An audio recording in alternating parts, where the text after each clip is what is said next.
చీకటితో వెలుగే చెప్పెను నేనున్నానని, ఓటమితో గెలుపే చెప్పెను నేనున్నానని.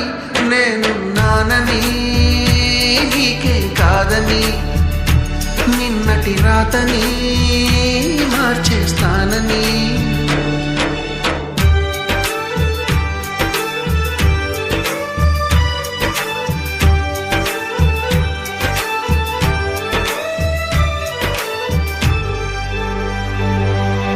తగిలే రాళ్ళని పునాది చేసి ఎదగాలని, తరిమే వాళ్ళని హితులుగా తలచి